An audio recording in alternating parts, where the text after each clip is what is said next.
lagi di Pasisdu, podcast OSIS Madu. Sebelumnya, perkenalkan nama saya Bilet sebagai podcaster 1 dan di sebelah saya ada saya Umi sebagai podcaster 2. Di sini kita mau ngapain nih, Teh? Jadi di sini kita bakal ngobrol-ngobrol santai sama anggota OSIS SMA Negeri 2 Cibitung. Kalau mau tahu keseruannya, ikutin terus.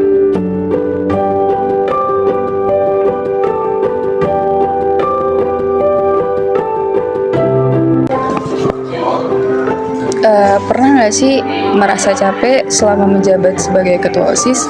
Jawabannya itu pasti pernah. Dikarenakan capeknya itu pasti banyak aja tantangan yang datang, terus juga mungkin masalah-masalah yang datang juga, termasuk belum lagi kayak anggota yang bakal keluar-keluaran, terus juga anggota yang rehat, terus juga kendala dari setiap kegiatan, kendala dari setiap acara dan program kerja itu banyak banget, pasti capek. Tapi rasa capek itu bakal berkurang kalau semisal kita ada komunikasi dan juga koordinasi buat memperbaiki apa masalah yang terjadi itu, untuk memperbaiki semua kesalahan-kesalahan yang ada dan kita mulai untuk memperbaiki itu semua. Tapi kalau ngerasa capek atau enggak, jelas capek, tapi dengan adanya kebersamaan itu menurut saya capek yang saya punya itu akan hilang karena saya udah anggap OSIS itu sebagai rumah kedua saya. Menurut saya selama saya menjabat di organisasi ini, saya banyak mengalami perubahan dari diri saya. Yang pertama, saya menjadi lebih percaya diri untuk public speaking. Yang kedua, saya menjadi tidak malu untuk mengkritik atau dikritik. Yang ketiga, saya menjadi aktif dalam mengatur waktu belajar saya dan organisasi di sekolah ini. Terima kasih. Perasaannya yang pasti campur aduk sih, ada sedihnya, ada senengnya.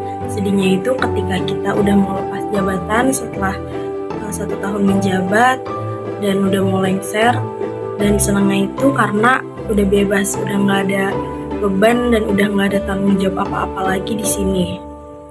Udah sih gitu aja, intinya semangat terus buat OSIS Angkatan 7 karena sebentar lagi kalian sudah mau menjabat. Kalau berbicara tentang pengabdian kepada organisasi sih, yang pertama pasti soal waktu. Jadi saya sering memisahkan waktu pribadi saya dengan waktu organisasi yang lebih banyak. Dalam suatu contoh, misal kalau OSIS lagi ngadain acara, saya sering banget dapat bidang hubungan masyarakat atau yang bisa disebut dengan humas.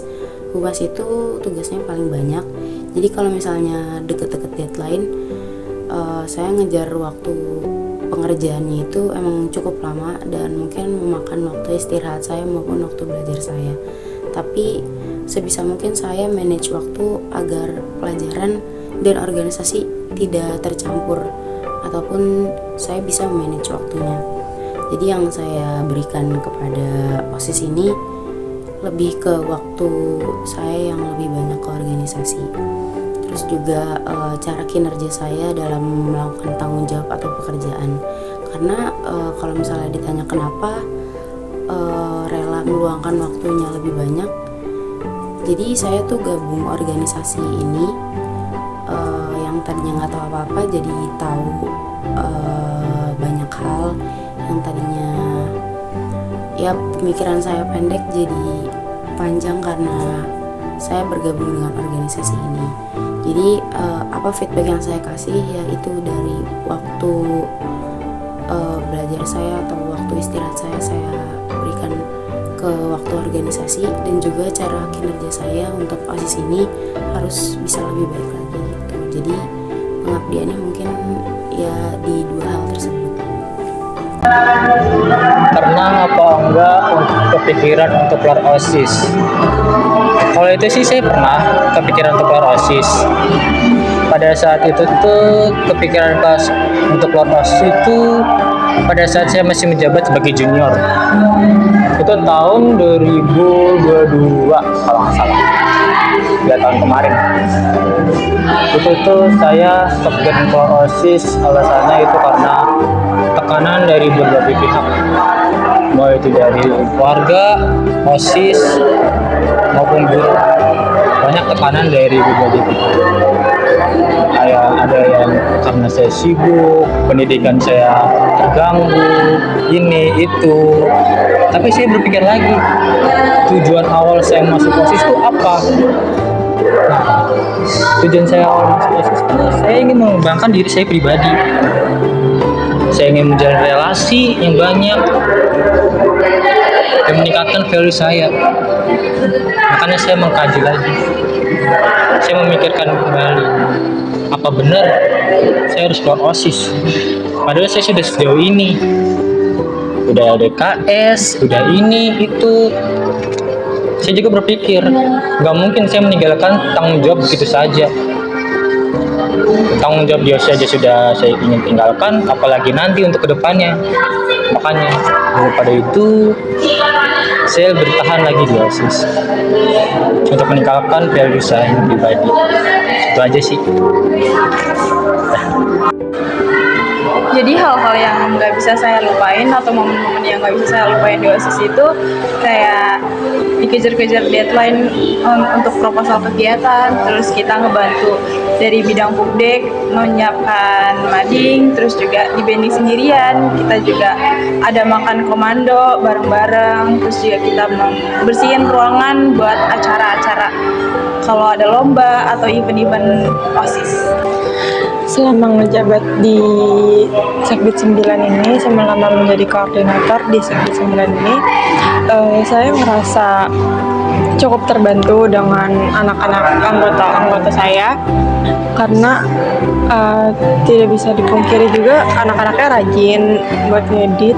Terus mungkin ada satu hal yang kita juga muak sama editan-editan karena editannya tuh numpuk, jadi mungkin ada satu saat dimana kita bosan ngedit atau apa, jadi kita mungkin butuh rehat sebentar dari edit-editan itu biar nggak jenuh juga karena dari awal sampai akhir kerjaan kita tuh benar-benar cuma ngedit. Jadi mungkin kita emang rasa stres sama pusing jenuh tentang proker ini pasti emang ada, cuman ya itu emang udah jadi tanggung jawab kita dan harus dilaksanain, harus diterima karena itu udah konsekuensi kita, udah tugas kita. Jadi karena banyaknya tugas-tugas itu, jadi kita harus kerjasama yang membutuhkan kerjasama tim, dan kita harus bisa memanage waktu. Jadi editan mana yang harus diduluin, editan mana yang deadline-nya tuh cepat. Jadi kita harus mendahulukan yang deadline-nya tuh udah mendekati.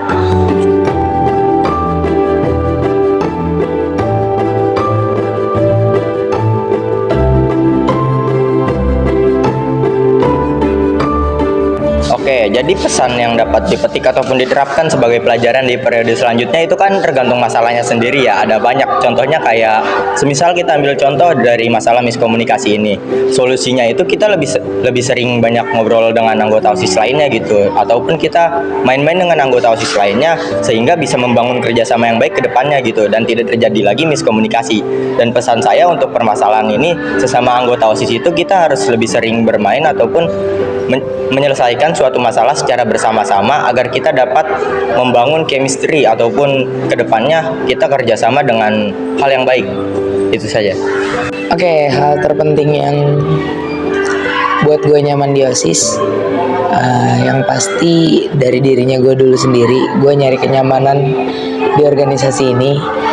Terus juga masuk organisasi ini gue jadi punya banyak temen,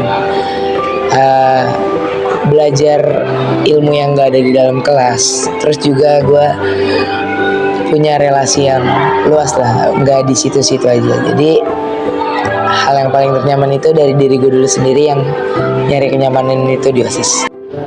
Cara gue nyelesain masalahnya, yang pertama gue ngobrol dulu sama orang yang bersangkutan, yang kedua gue cari penyebabnya apa, yang ketiga gue cari kesimpulannya, dan yang keempat gue bakal coba buat damain mereka dengan cara denger alasan dari kedua belah pihak.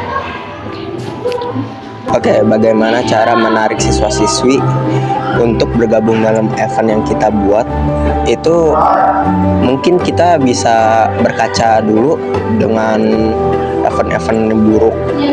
Ya nggak buruk sih, tapi yang nggak disukain sama siswa-siswi, mungkin kita akan kulik dulu apa yang dia nggak suka.